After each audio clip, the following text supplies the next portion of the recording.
Before we begin tonight's transmission, I need you to do something for me.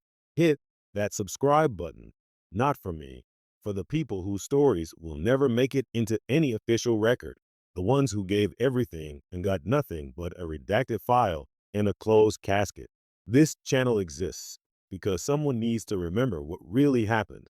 So subscribe, turn on notifications, and make sure these voices don't disappear into the dark. Now, let's talk about Afghanistan. Kunar Province 2008. My name is Daniel Harris, Sergeant, United States Marine Corps, 3rd Battalion, 5th Marines. Call sign, Hawk. What I'm about to tell you is still classified.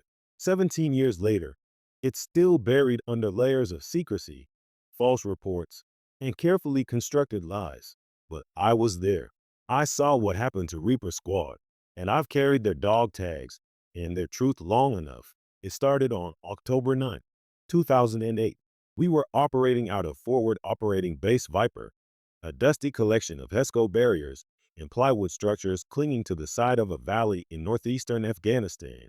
Hostile territory. Taliban owned the mountains, and we owned whatever ground we could hold until the sun went down. Standard deployment. Standard war. Reaper Squad was a 4-man reconnaissance patrol.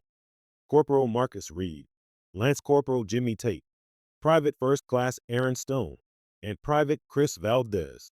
Good men, solid Marines. They went out on a routine patrol at 0500 hours to scout a suspected Taliban supply route through the high passes near the Pakistan border. They never came back. First 24 hours, we figured they'd taken contact and gone to ground. It happened. You take fire, you find cover. You radio for extract when it's clear. But their radio went silent at 0715, and we never heard from them again. No distress call, no firefight reported by nearby units. Just silence. By hour 36, command authorized a search and rescue operation. I was assigned as team leader. My squad, 6 Marines, 1 Navy corpsman.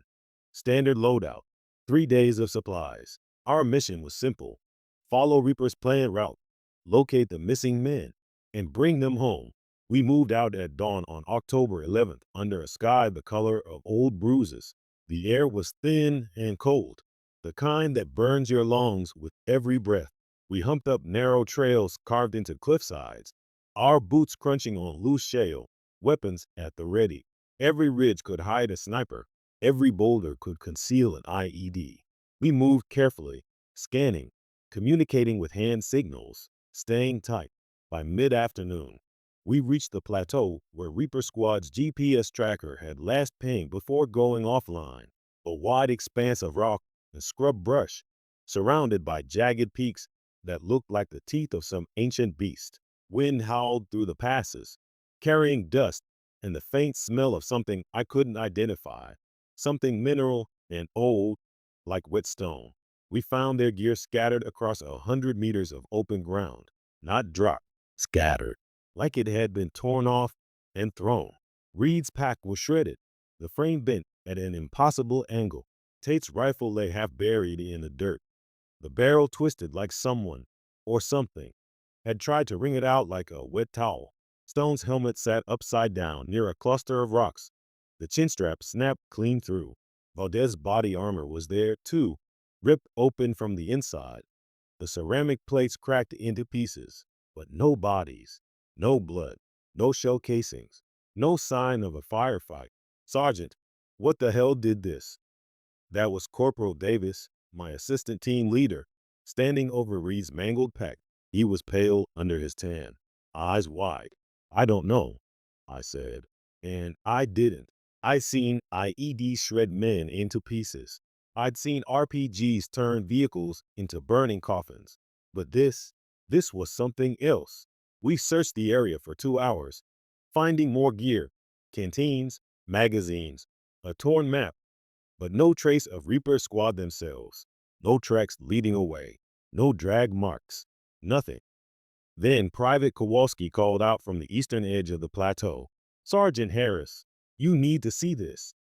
I jogged over, my M4 raised, expecting the worst. What I found was a cave mouth, half hidden by an overhang of rock. Dark, sun, and carved into the stone above the entrance were symbols, markings I didn't recognize. Not Arabic, not Pashto, something older. Geometric patterns and spirals that seemed to twist the longer you looked at them. Stay here, I told the team. I clicked on my weapon light and moved into the cave, Davis covering me from the entrance. The tunnel descended sharply, the walls closing in until I had to turn sideways to squeeze through. My light bounced off surfaces that were too smooth, almost polished. The air grew colder, and that strange mineral smell grew stronger, mixing with something else, something sour and organic, like decay. 50 meters in, the tunnel opened into a chamber, and that's where I found the circle. Carved directly into the stone floor was a perfect ring, maybe 10 feet in diameter, filled with the same spiraling symbols from the entrance. In the center of the circle sat 4 sets of dog tags, arranged in a neat square. Reed, Tate, Stool, Valdez. My stomach dropped. I keyed my radio. Davis, get in here. Now. He squeezed through the tunnel and stopped dead when he saw the chamber. What is this? I don't know, but those are their tags. Where are they? I didn't answer because I didn't know. And something about that circle, those symbols, that cold, watching darkness, it made every instinct in my body scream to get out, to run, to leave this place and never come back. But we couldn't, not without answers. We extracted the dog tags and photographed everything, the circle, the symbols, the chamber walls. I sent Davis back to brief the rest of the team while I did one more sweep of the cave, looking for any sign of the missing Marines. Nothing, just cold stone and that awful, oppressive silence. We returned to FOB Viper at 2100 hours and reported our findings to Captain Brennan, our commanding officer. He listened without interrupting, his face carved from granite. When I finished, he sat back in his chair and said, "You found their tags, but no bodies." "Correct, sir. In a cave with some kind of markings." "Yes, sir. Unlike anything I've seen before. I think we should send a cultural advisory team or an intelligence unit to." "Negative." Brennan's voice was flat. "This stays in-house. You and your team are to remain on base until further notice. That cave is off limits. The search for Reaper Squad is officially concluded." I stared at him. "Sir, with respect, we didn't find them. They're still out there." "No, Sergeant, they're not." He leaned forward, his eyes hard. "Those men are gone. Whatever happened to them? We are not going to find them by sending more Marines into those mountains. This is over." "Sir, dismissed." Sergeant Harris. I left his office with my jaw clenched and my hands shaking. Something was wrong. Brennan wasn't the type to quit on his men. None of us were, but the way he'd shut me down. Fast, final, no room for argument. It felt like he'd been expecting my report, like he already knew what I was going to say. That night, I couldn't sleep. I kept seeing that circle, those symbols, the way the darkness in that cave had felt. Aware, at 0200 hours, I finally gave up and headed to the operations center to review the patrol photos on a secure terminal. The ops center was empty except for one person, a woman I'd never seen before. She was civilian, maybe mid-30s, wearing hiking boots, cargo pants, and a faded jacket, dark hair pulled back in a ponytail. She stood in front of a tactical map of the province, marking locations with a red pen. "You're not supposed to be here," I said. She didn't even turn around. "Neither are you, Sergeant Harris."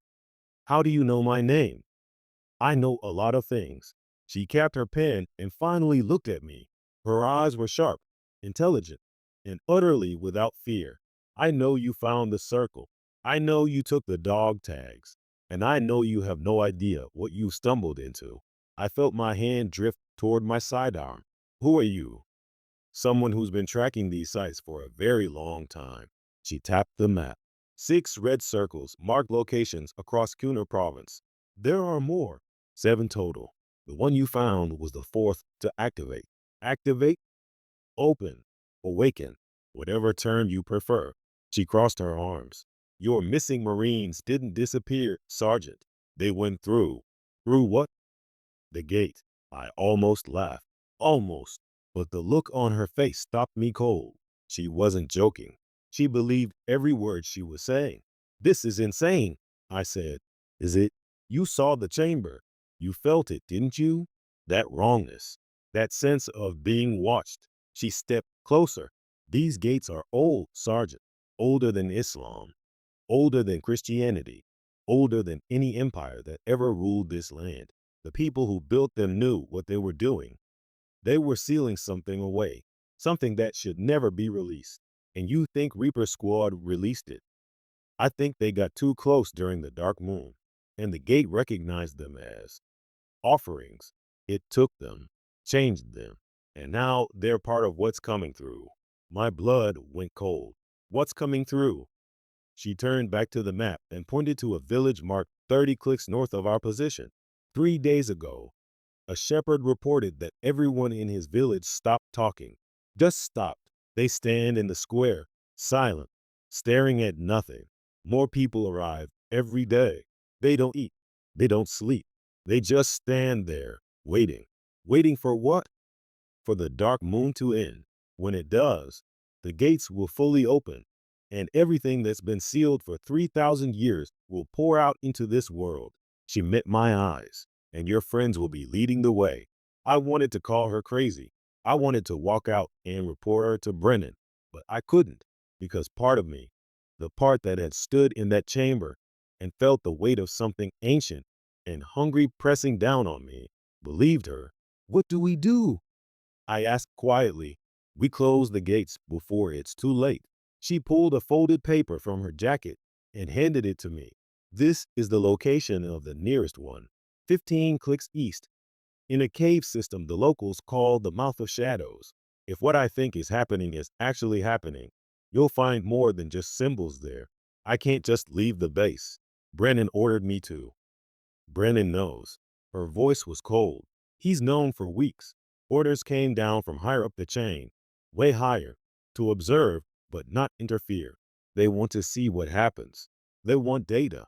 She leaned in close. But you don't strike me as the kind of man who sacrifices his brothers for data, Sergeant. She was right. I wasn't. If I go, I'm taking my team. No. She shook her head. Too many people draw attention. You, me, and one other. That's it. Who are you? She almost smiled. You can call me Cypher, and if we don't move fast, Sergeant Harris, this entire province is going to become a graveyard. I looked at the map, at those 6 red circles, and made my choice. We leave at 0400. I brought Corporal Davis. He was the only one I trusted to keep his mouth shut and his head straight when things got weird. And after the cave, I knew things were going to get very, very weird. We slipped out of FOB Viper at 0400, using a maintenance gate on the eastern perimeter that wasn't covered by the watch rotation. Cypher led the way, moving through the darkness like she'd been born to it. She carried a small pack, a satellite phone, and a handgun that looked older than I was. No body armor, no helmet, just her, the gun, and a confidence that was either inspiring or terrifying. I hadn't decided which. Davis kept glancing at me with a look that said, "Are we really doing this?" I nodded once, and he fell into formation. Good Marine, good man. We reached the Mouth of Shadows as the sun broke over the eastern ridges, painting the mountains in shades of gold and blood. The cave entrance was larger than the first one, a gaping black wound in the side of a cliff, surrounded by scree and dead vegetation. The air around it felt wrong, too still, like the wind refused to blow near it. Stay alert, I said quietly, raising my M4. Davis, rear security. Cypher, you're with me. We entered the cave. The smell hit me first, rot and copper, and that same cold mineral stench from before. The tunnel sloped downward, twisting through the rock like a throat. Our lights cut narrow beams through the darkness, illuminating walls covered in the same spiraling symbols. But these were different, deeper, angrier, like they'd been carved with violence instead of care. These are warnings. Cypher said softly, running her fingers over the carvings. The ones at the first sight were instructions. These are warnings. Do not enter. Do not wake what sleeps.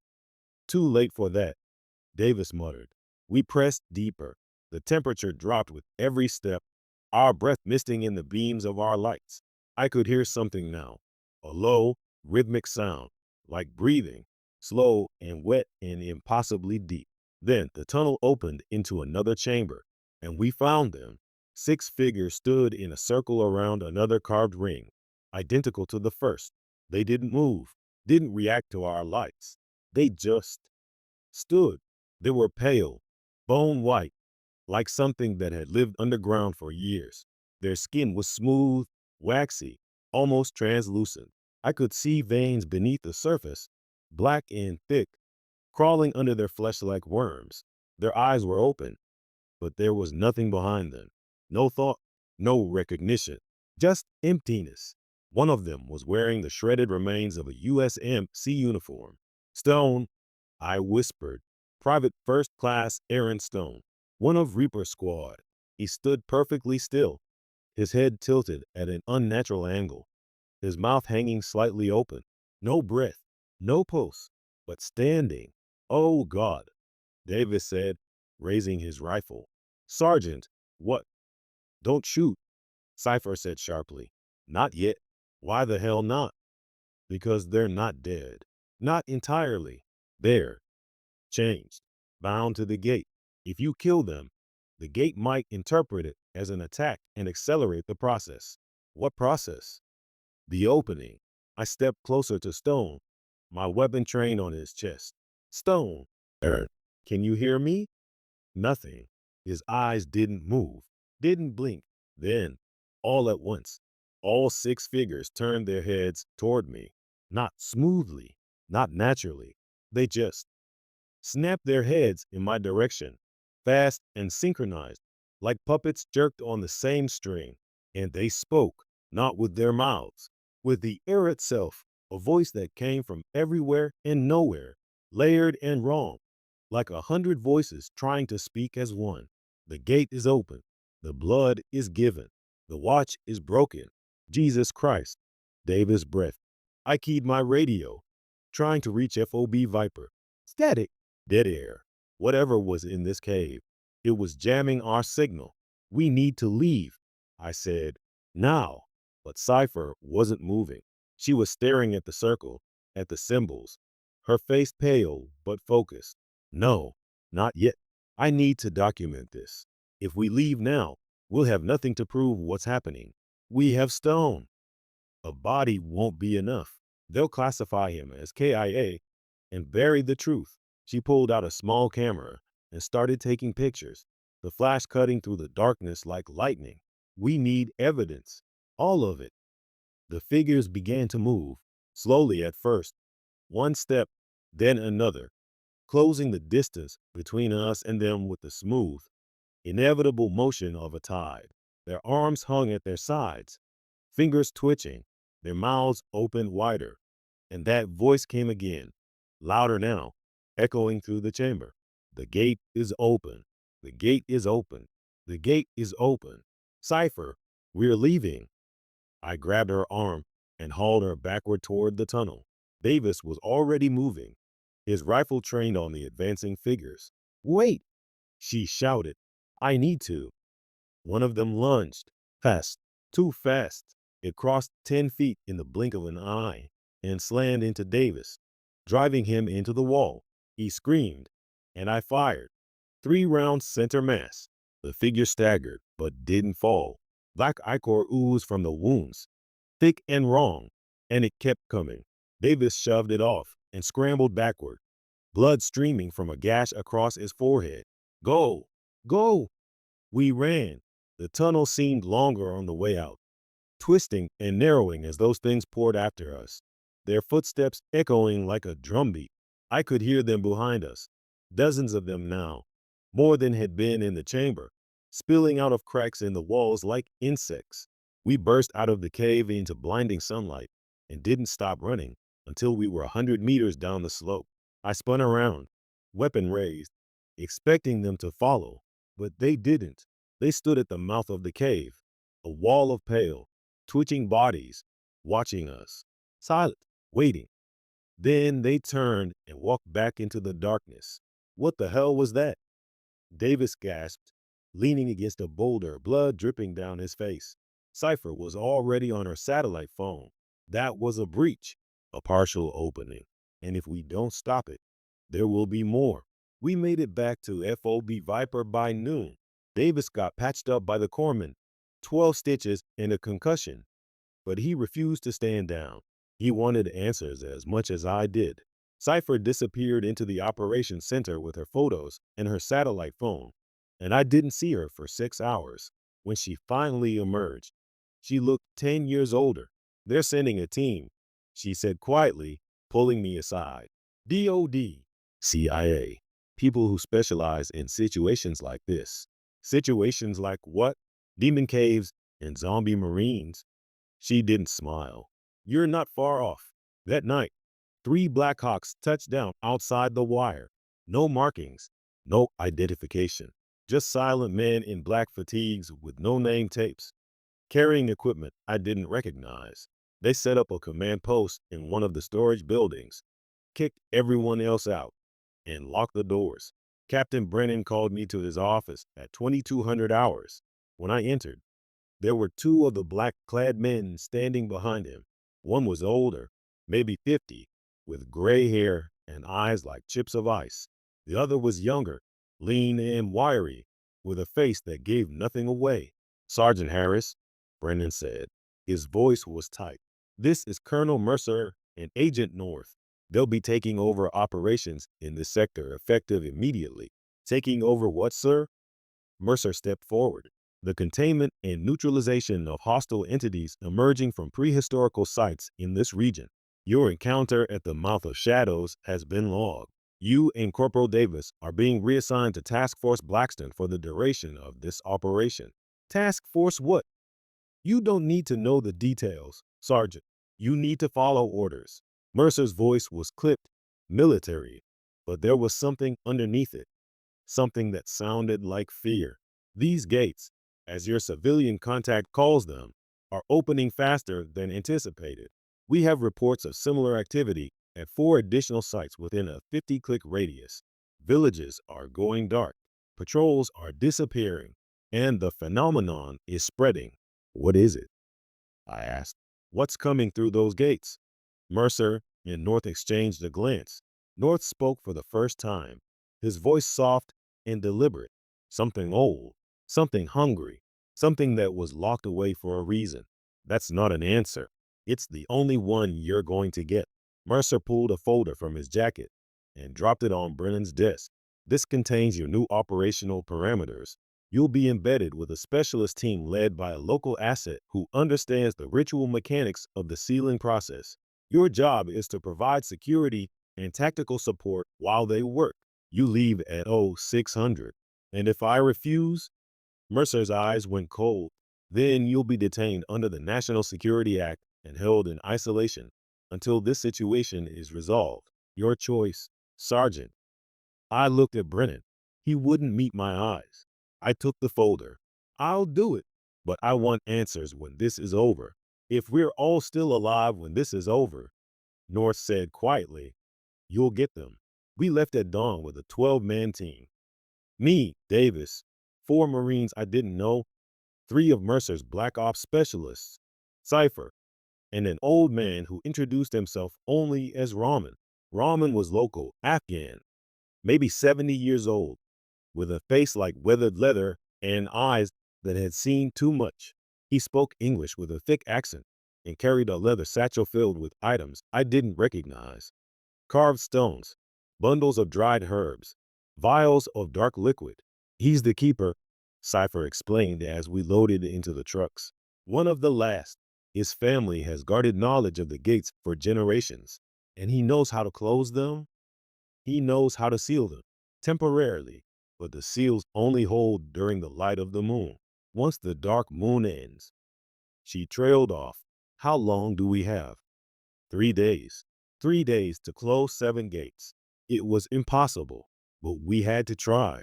Our first target was a site 15 clicks northwest, hidden in a valley the locals called the Place of Echoes. The name was fitting.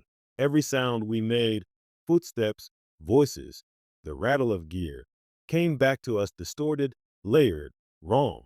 The gate was in a ravine, carved into the base of a cliff. The circle was larger here, maybe 20 feet across, and the symbols glowed faintly in the dim light, pulsing like a heartbeat. Raman knelt beside it and began to chant, his voice low and rhythmic, pulling items from his satchel, stones, powder, a small blade. He cut his palm and let the blood drip onto the symbols, tracing patterns I didn't understand. Sergeant, one of the Marines, Lance Corporal Hayes, whispered, his voice tight, "We've got movement." I turned. Figures were emerging from the ravine, pale and silent, moving with that same jerky, unnatural gait. Dozens of them, more pouring out every second. "Form a perimeter," I shouted. "Do not fire unless they breach the line." The Marines spread out, weapons raised. As the figures closed in, they didn't rush, didn't charge. They just walked, slow and steady, their empty eyes fixed on us. Raman's chanting grew louder, more urgent. The symbols flared brighter, and the figures stopped, 10 feet away, swaying slightly, their mouths moving without sound. Then Raman pressed a carved stone into the center of the circle, and the light exploded outward in a blinding wave. I felt it pass through me, cold and sharp, like a blade made of ice. And when my vision cleared, the figures were gone, not dead, just gone, vanished. The symbols on the gate were dark now, inert. The air felt lighter. Raman slumped forward, gasping. Cypher caught him before he hit the ground. "Is it done?" I asked. "For now," Raman rasped. "But the seal will not hold forever. Days, maybe weeks. We must close them all before the moon turns." I looked at Cypher. "How many more?" "6," she said quietly. "6 gates. 3 days." We were running out of time. We hit 3 more gates in the next 36 hours. Each one was harder than the last. The second gate was in a village called Daras Kale. When we arrived, we found 200 people standing in the central square, silent and pale, their eyes empty. They didn't react to our presence, didn't move, just stood there, swaying slightly, like grass in a breeze that wasn't blowing. Raman performed the ritual while we held a perimeter against more of the pale figures emerging from the surrounding hills. This time, they didn't stop at the perimeter. They came at us, fast, relentless, their hands reaching, their mouths opening in silent screams. We fired. We had no choice. The rounds tore through them, black ichor spraying, but they didn't fall. They just kept coming until Raman sealed the gate, and they collapsed all at once, their bodies crumbling into ash. The villagers didn't wake up. They just stood there, staring at nothing. Even after the gate went dark, "They're lost," Raman said quietly, wiping blood from his hands. "Their souls are already through. These are only shells. Can we bring them back?" Davis asked. Raman didn't answer. He didn't need to. The third gate was in a cave system north of the valley, deep in Taliban territory. We took fire twice on the approach. Small arms, nothing we couldn't handle, but it slowed us down. By the time we reached the cave, the sun was setting, and the dark moon was rising. This gate was different, larger, older. The symbols weren't just carved into the stone. They were burned into it, black and smoking, like the rock itself was on fire. And there were bodies, dozens of them, Marines, Taliban fighters, locals, all of them pale, all of them dead, arranged in concentric circles around the gate like offerings. "This one is stronger," Raman said, his voice shaking. "The seal here was broken long ago. It will take more to close it." "More what?" I asked. He looked at me, and I saw the answer in his eyes. "More blood, more sacrifice." "I'll do it," Cypher said, stepping forward. "No," I grabbed her arm. "There has to be another way." "There isn't." She pulled free and knelt beside Raman. "Tell me what to do." Raman hesitated, then nodded. He handed her the blade. Cut deep. The gate must taste life, not just blood. She didn't flinch. She pressed the blade to her forearm and dragged it across, deep enough that I saw bone. Blood poured out, thick and red, and she let it fall onto the symbols. The gate screamed. I don't know how else to describe it. The air itself shrieked, a sound that rattled my teeth and made my ears bleed. The symbols flared white hot, and the bodies around the gate began to convulse, their mouths opening, their hands clawing at the stone. Raman chanted faster, his voice cracking, and slammed the sealing stone into the center of the circle. The light exploded again, and the screaming stopped. Cypher collapsed. I caught her, pressing my hand over the wound, shouting for the corpsman. He was there in seconds, wrapping her arm, pumping her full of morphine and antibiotics. I'm fine, she whispered, her face gray.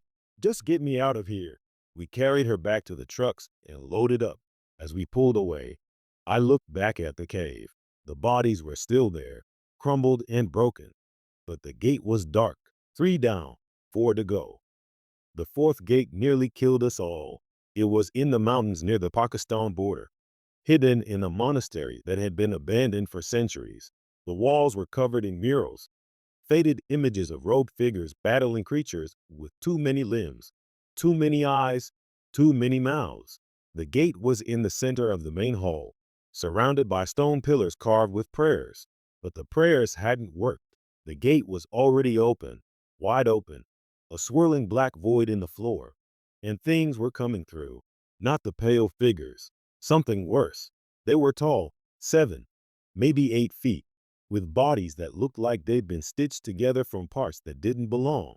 Too many joints, too many fingers, skin that rippled and shifted like it was barely holding together. And their faces. God, their faces. They had no eyes, just smooth expanses of flesh. But I could feel them watching us. Contact. Hayes screamed, and we opened fire. The rounds hit them, punched through them, but they didn't stop. They moved like liquid, flowing across the floor, their limbs elongating, reaching for us with clawed hands that ended in too many points. One of Mercer's specialists went down, screaming as one of the things wrapped around him and pulled him into the void. Another Marine fired his grenade launcher, direct hit, and blew the creature apart. But the pieces just crawled back together and kept coming. Raman, I shouted. Do it now. He was already moving, his hands shaking as he traced the symbols, chanting words I didn't understand. Cypher stumbled forward, her wounded arm still bleeding, and added her blood to his. The creature shrieked, a sound like metal tearing, and lunged for them. I put myself between them and Raman, firing on full auto, burning through magazines as fast as Davis could hand them to me. The things kept coming, kept reaching, their claws inches from Raman's throat. Then he slammed the sealing stone down, and the void collapsed. The creatures were sucked backward, pulled into the closing gate, their shrieks cutting off as the light flared and the symbols went dark. Silence. I was on my knees, my ears ringing, my hands shaking. Davis pulled me to my feet. 4 down, he said quietly. I looked at the pillars, at the murals, at the prayers that had failed. 3 to go, I said, and we're running out of time. We lost 2 more men at the 5th gate. It was in a valley called the Serpent's Cradle, hidden beneath the ruins of an ancient fortress. The gate was massive, 30 feet across, carved into the bedrock, surrounded by pillars that had toppled centuries ago. The symbols here weren't just glowing.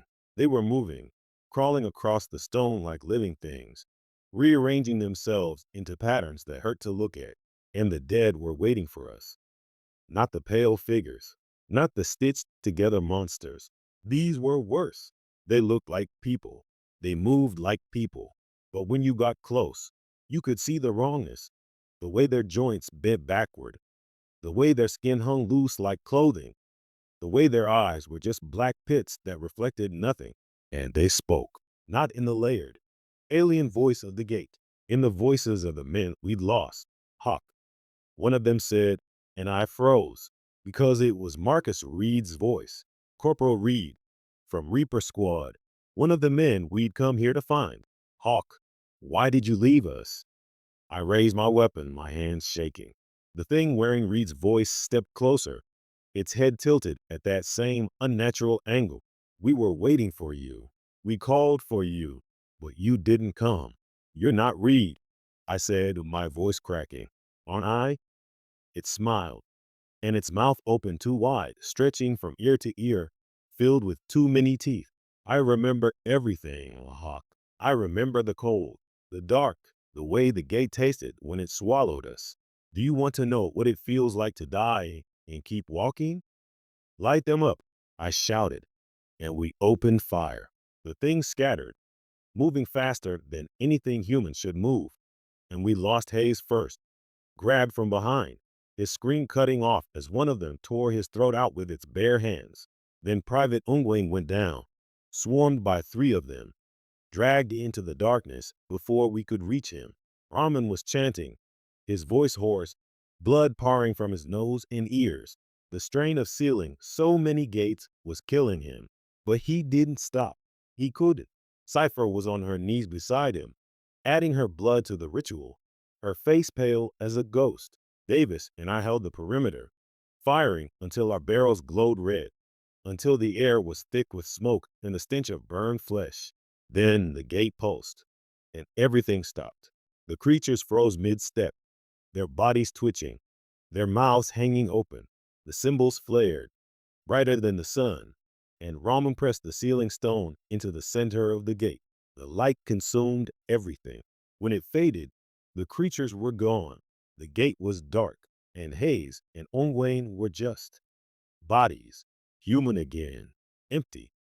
We buried them in the rocks and moved on. 2 gates left. One day, we reached the 6th gate at dawn. It was in a box canyon, hidden behind a waterfall that had run dry decades ago. The gate was small, maybe 6 feet across, but it radiated power. The air around it shimmered, and the ground was cracked and blackened, like something had burned through from underneath. This one is close to breaking, Roman said quietly. The seal is almost gone. Can you close it?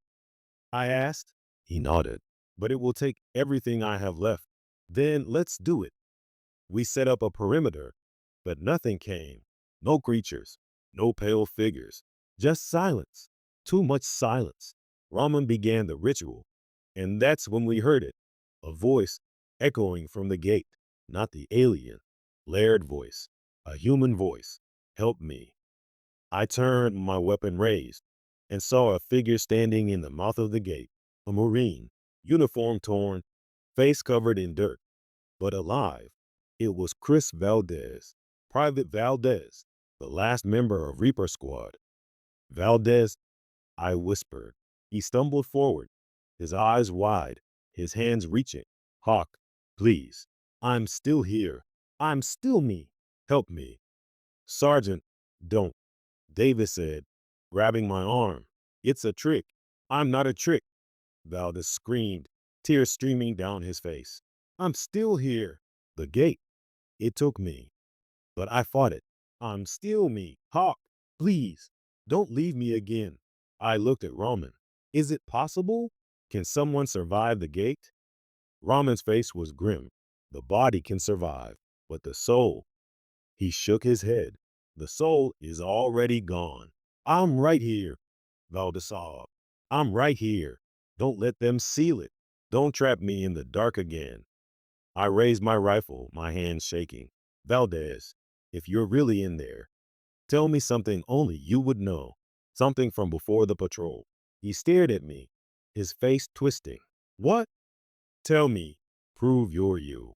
For a moment, he just stood there.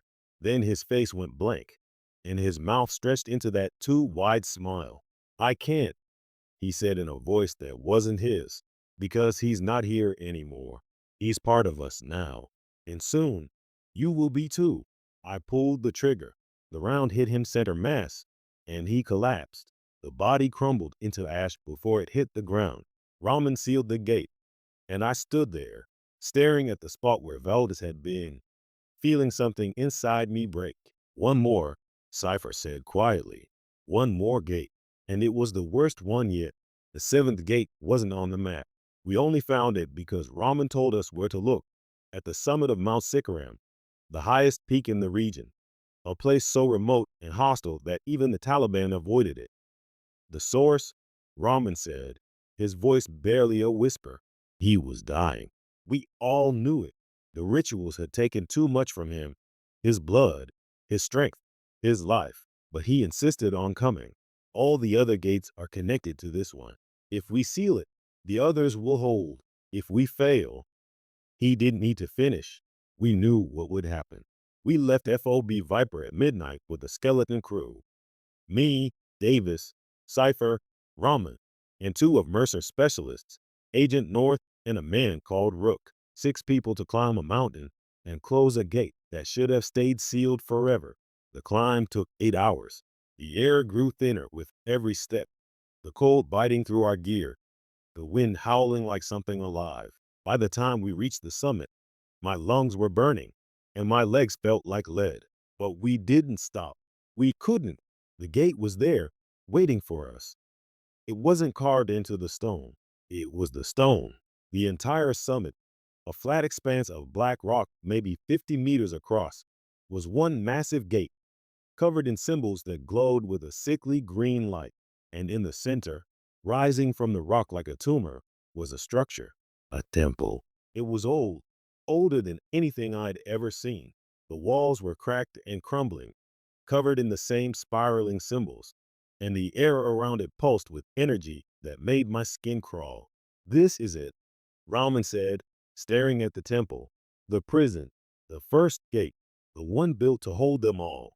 Them? I asked. Rahman looked at me, and I saw fear in his eyes, real, primal fear. The things that came before empires, before gods, before humanity learned to speak. They were here, and they were hungry, and someone locked them up. Someone tried. Rahman pointed at the temple. The seal is inside. If we can reach it, if we can perform the final ritual, we can close the prison forever. What's the catch? Davis asked. Rahman hesitated. The ritual requires a keeper, someone to stay inside, someone to hold the door closed from within. The words hung in the cold air like a death sentence. So someone has to stay behind, I said quietly. Rahman nodded. The keeper will not die, not truly, but they will never leave. They will become part of the seal, part of the prison, for as long as it stands. How long is that? North asked. Forever. No one spoke. The wind howled, and the green light pulsed, and I felt the weight of what Rahman was asking settle over all of us like a shroud. I'll do it, Cypher said. No, I grabbed her arm. You've given enough. I'm the only one who understands the ritual, she said, pulling free. It has to be me. It doesn't have to be anyone, Davis said. We can find another way. But we all knew that was a lie. Rahman pulled a carved stone from his satchel, the final sealing stone, and handed it to Cypher. When you place this in the center of the seal, the door will close. You will feel the prison's pull. Do not fight it. Let it take you. Become part of it, and the gate will hold. She took the stone, her hand shaking. And if I do this, the others will hold too? Yes, all of them, for as long as you remain. She nodded, her jaw tight. Then let's finish this. We entered the temple. The inside was a single chamber, circular, with walls covered floor to ceiling in symbols that writhed and shifted like living things. In the center of the floor was a pit, a perfect circle, maybe 10 feet across, filled with darkness so complete it seemed to drink the light from our flashlights. And around the pit, standing in a silent ring, were the lost, all of them, every Marine, every villager, every soul that had been taken by the gates, hundreds of them, pale and empty, their eyes black pits, their mouths hanging open. And at the front of the ring, standing directly over the pit, was Marcus Reed. Hawk, he said, and his voice was wrong, layered, echoing, like 1,000 voices speaking through one mouth. You came back. Reed. My voice cracked. Are you in there? I'm everywhere. He smiled, and it was the worst thing I'd ever seen. We all are. The gate showed us the truth, showed us what we could become. And now, we are offering you the same gift. Gift? I raised my rifle. You're dead, Reed. All of you. Whatever you are now. You're not human anymore. Humanity is a cage, Reed said, stepping closer. We were free, and now we want to free you. The figures began to move, closing in, their hands reaching. Cypher, do it now, I shouted. She ran for the pit. The ceiling stone clutched in her hands, but Reed moved faster. He caught her by the throat and lifted her off the ground, his fingers digging into her neck. You think you can stop this? He hissed. You think you can seal us away again? We've been waiting for 3,000 years. Hawk, we're not going back. I fired. 3 rounds. Center mass. Reed staggered, and Cypher fell, gasping. Davis grabbed her and dragged her toward the pit while North and Rook opened fire, cutting down the advancing figures. But they kept coming. More poured out of the walls, the floor, the darkness itself, their numbers endless. Go! I shouted, covering Davis and Cypher as they reached the edge of the pit. Do it! Cypher raised the stone, her face streaked with blood and tears, and looked back at me one last time. Thank you, she whispered, and she jumped. The moment Cypher fell into the pit, the temple exploded with light, not the green, sickly glow of the gate. This was white, pure, blinding, and so bright it burned. I felt it pass through me, through all of us, and the figures around us screamed, not with their mouths, with their entire beings. The sound was agony and rage and something else, something that sounded like relief. Then they crumbled, all of them, hundreds of bodies collapsing into ash, the pale skin flaking away, the empty eyes dissolving. In seconds, the temple floor was covered in gray dust, and we were alone. Except we weren't.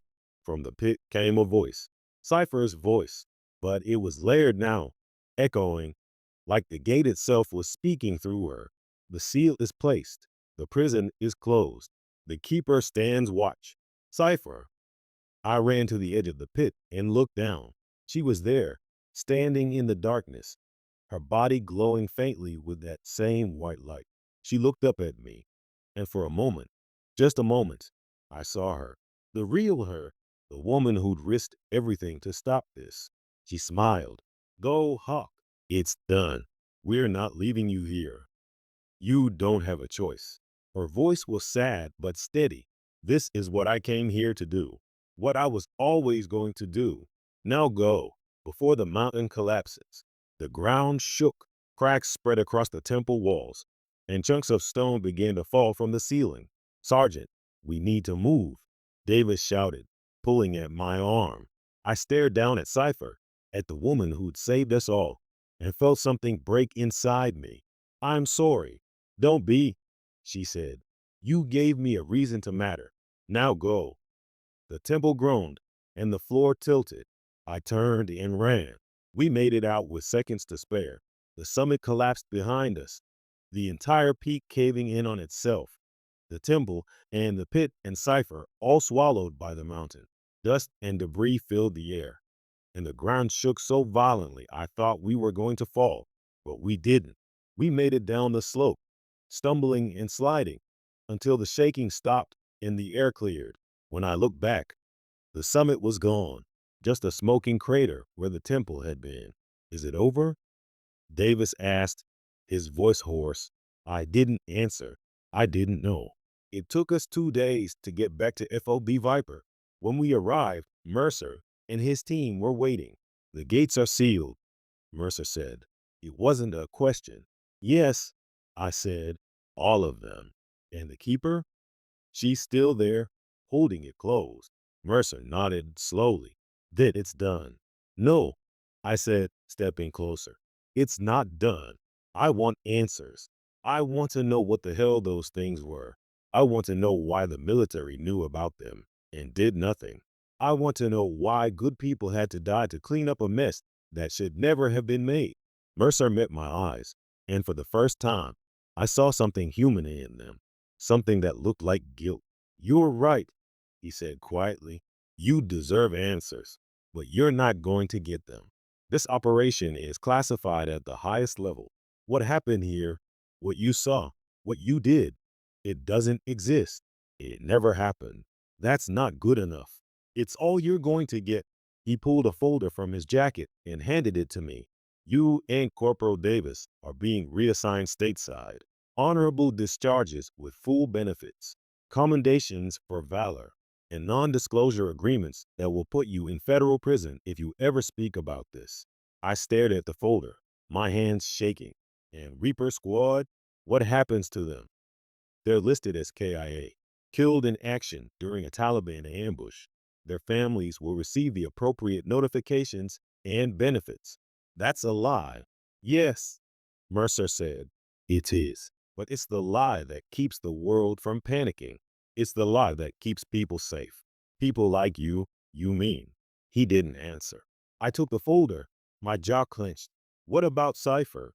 What happens to her?" "She'll be remembered," Mercer said, "in the places that matter, by the people who understand what she sacrificed." "That's not enough." "No," he agreed. "It's not." Davis and I left Afghanistan 3 days later. We didn't say goodbye to anyone. We just packed our gear, signed the papers, and boarded a plane that took us back to a world that would never know what we'd done.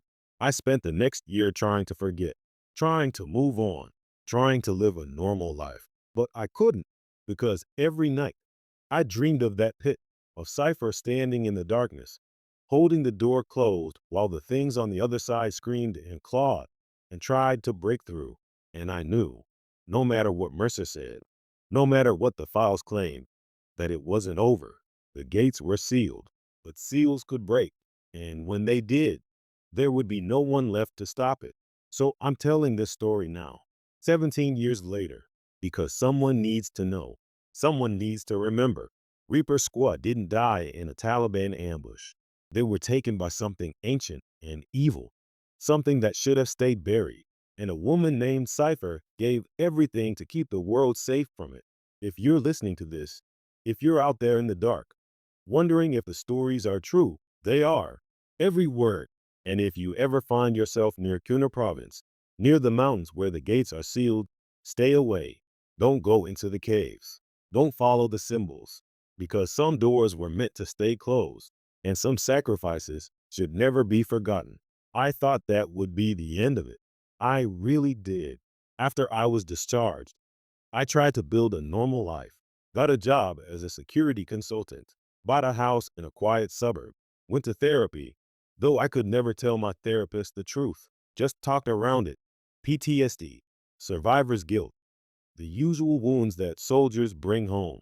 But the dreams never stopped. Every night, I saw that pit, saw Cypher standing in the darkness, her hands pressed against some invisible barrier, holding back the tide.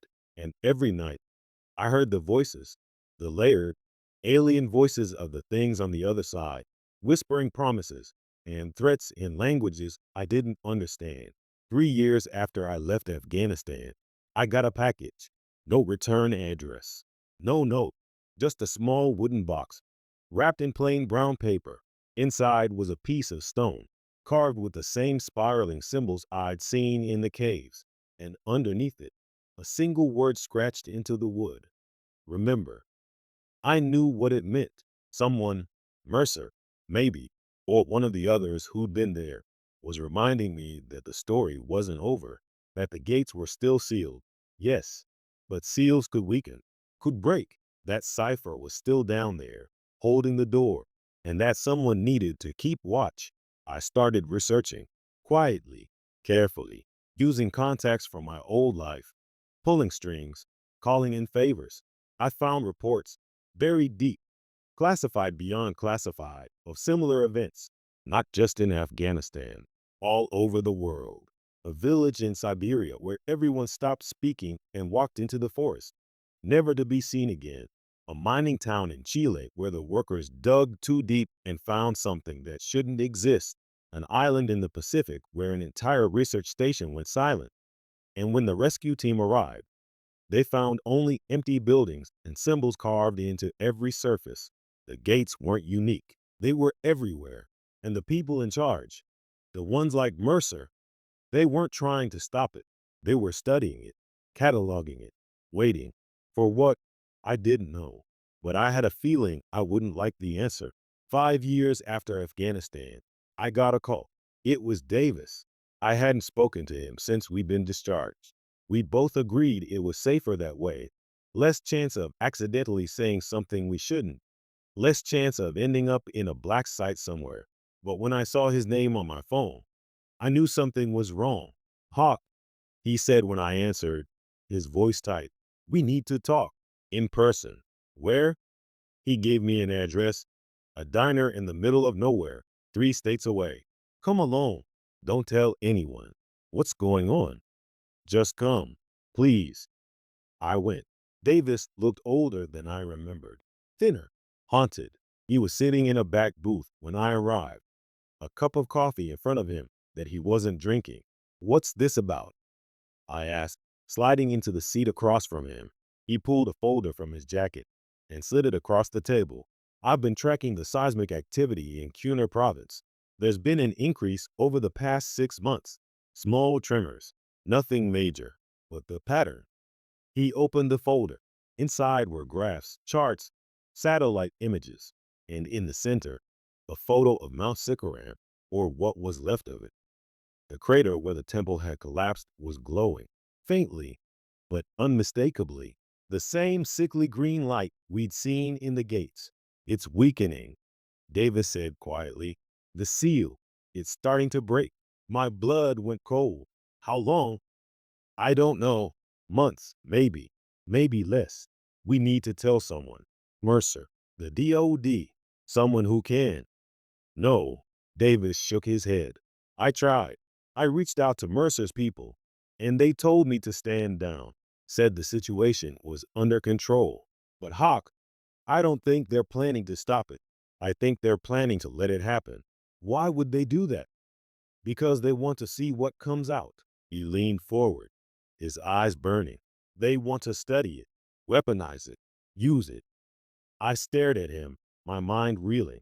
That's insane, is it? You saw what those things could do. Imagine an army of them, unstoppable, expendable, the perfect weapon. I felt sick. What do we do? Davis reached into his jacket again and pulled out a second object, a small, carved stone, identical to the one I'd received years ago. We go back, he said. We reinforce the seal, and we make sure it holds.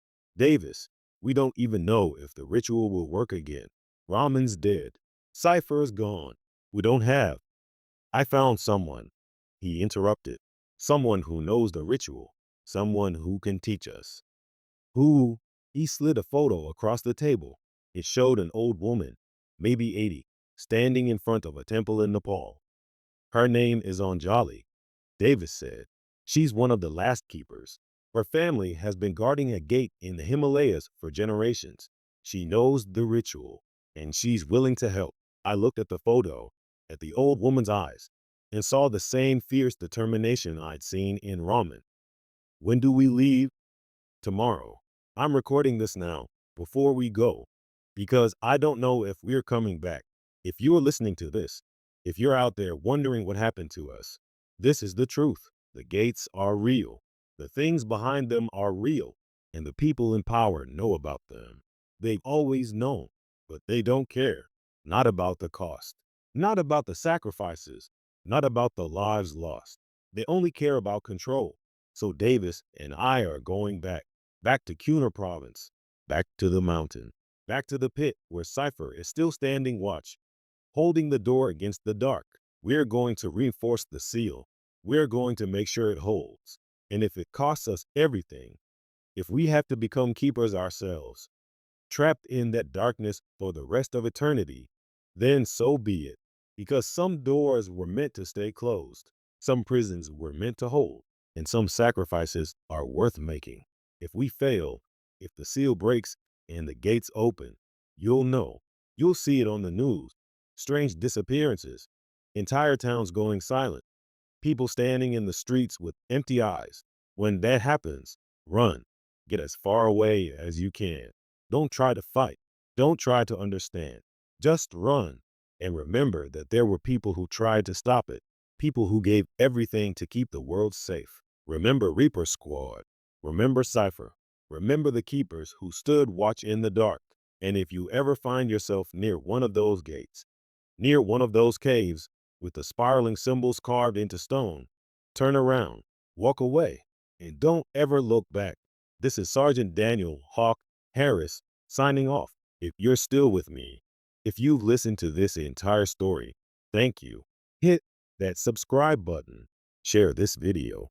Make sure the truth doesn't die in the dark, because the dark is always waiting, always watching, and the only thing keeping it at bay is people like us.